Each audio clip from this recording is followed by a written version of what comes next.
T V channels پر کسی اہم شخصیت کے انٹرویو کے درمیان میرے ذہن کی یادداشتوں سے کرن تھاپر نکل کر سامنے آ کھڑا ہوتا ہے اور اس کی یہ آواز میرے کانوں سے ٹکراتی ہے کہ میں نے بھارتی اور پاکستانی میڈیا کے بارے میں ٹھیک نہیں کہا تھا، اور میرے پاس اس کے اس سوال کے جواب میں ہاں کہنے کے علاوہ کوئی چارہ نہیں ہوتا۔ کرن تھاپر ایک عالمی سطح کا صحافی، اینکر پرسن اور کالم نگار ہے جو اپنے تیکھے اور ترش سوالات کی وجہ سے مشہور ہے۔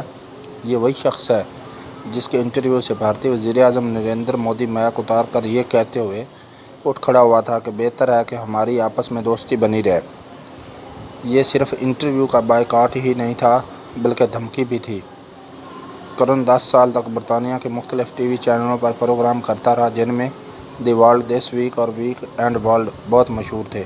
وہ 1991 میں بھارت آ گیا اور وہاں سے CNN کے لیے ہارڈ ٹاک اور انڈیا ٹوڈے کے لیے دی پوائنٹ نام سے مختلف شو کرتا رہا۔ اس نے اپنا انداز بدلا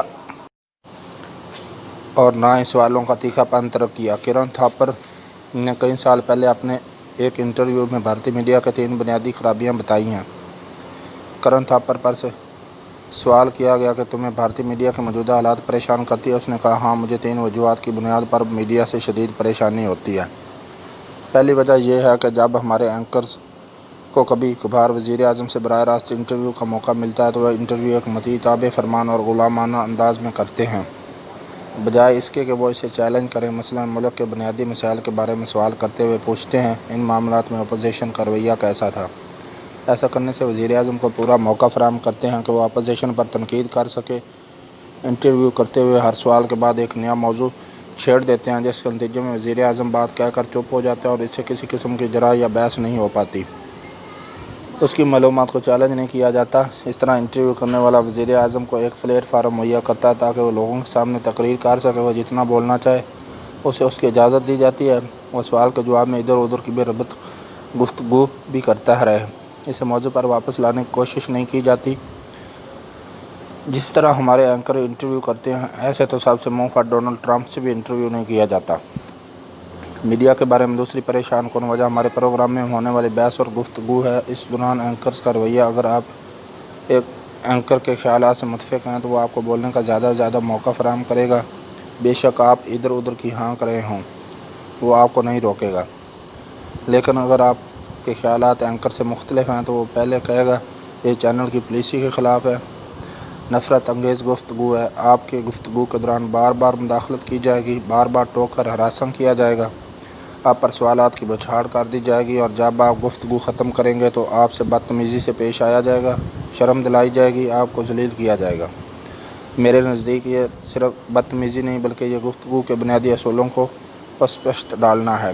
دراصل بحث اور گفتگو کا بنیادی مقصد یہ ہوتا ہے کہ لوگوں تک مختلف لوگوں کی مختلف آراء بلا کم و کاست پہنچائی جائیں اور فیصلہ سننے والوں پر چھوڑ دیا جائے کہ وہ جس رائے کو چاہے پسند کریں۔ آپ کا کام اور ذمہ داری تمام آراء کو منصفانہ طور پر لوگوں تک پہنچانا ہے۔ زیادہ سے زیادہ آپ کوئی تحقیقی مواد ان آراء کے بارے میں فراہم کر سکتے ہیں، لیکن یہ اینکر اپنی رائے کو ٹھونسنے اور اس کے مطابق پروگرام چلانے کے لیے آخری حد تک گزر جائے گا اور کوشش کرے گا کہ اس کی مخالف رائے لوگوں تک نہ پہنچ سکے۔ تیسری چیز جو میڈیا کے حوالے سے پریشان کن ہے وہ خبروں کی نوعیت ہے۔ یہاں اب خبریں پڑھنے والا صرف واقعہ بیان نہیں کرتا بلکہ ساتھ ساتھ تبصرہ بھی کر رہا ہوتا ہے اور آپ کو مجبور کرتا ہے کہ اس واقعے کے بارے میں اس طرح سوچنا چاہیے۔ اس دوران وہ انتہائی عامیانہ اور گھٹیا فکرے بھی بولتا ہے جیسے یہ ظلم کی ایک داستان ہے، یہ خوفناک واقعہ ہوا ہے، اس واقعے سے انسانیت کا سر شرم سے پانی پانی ہو گیا ہے، یا پھر میں فخر سے بیان کر رہا ہوں جیسے جملے خبریں پڑھنے والے کو ایڈیٹر کے اعلیٰ منصب پر فائز کر دیتے ہیں۔ یوں اپنے تمام سننے اور دیکھنے والوں کو کم عقل اور جاہل تصور کرتے ہوئے خود ہی انہیں بتاتے ہیں کہ واقعات کے بارے میں کیسے سوچنا چاہیے۔ کیا ایسا سب کچھ پاکستانی میڈیا میں نہیں ہو رہا؟ پاکستانی میڈیا کا شروع دن سے المیہ یہ ہے کہ ہم خود سب سے زیادہ آزادی اظہار کے مخالف اور لوگوں کی آوازیں دبانے والے ہیں۔ آپ پر کسی قسم کی پابندی نہیں ہوتی، کسی خبر کو نشر کرتے ہیں، لیکن آپ وہ اس لیے نشر نہیں کرتے کیونکہ وہ آپ کے مخالف نظریے کی تائید کر رہی ہوتی ہے۔ مثلاً اس ملک میں لاکھوں مولوی رہتے ہیں اور وہ اپنے بیوی بچوں کو بھی پیار کرتے ہیں، پڑوسیوں سے بھی اس طرح سلوک کرتے ہوں گے، لیکن کوئی انہیں موضوع گفتگو نہیں بنائے گا کیونکہ ایسا کرنے سے ایک دیندار آدمی کا تصور بہتر ہوتا ہے۔ میں اکثر پوچھا کرتا ہوں کہ تم 1974 سے 1988 تک پاکستان میں ہونے والے بم دھماکوں کا ذکر نہیں کرتے، شاید اسی لیے کہ وہ افغانستان میں پناہ لینے والے قوم پرست رہنماؤں نے بھارت اور افغان حکومت کی امہ پر کروائے تھے۔ آپ کو مفتی بانی کے ظلم کی کہانیاں کیوں یاد نہیں آتی؟ آپ کو غیرت کے نام پر قتل پر اس قبیح فعل کی حمایت کرنے والے سندھی اور بلوچ قوم پرست کیوں نظر نہیں آتے؟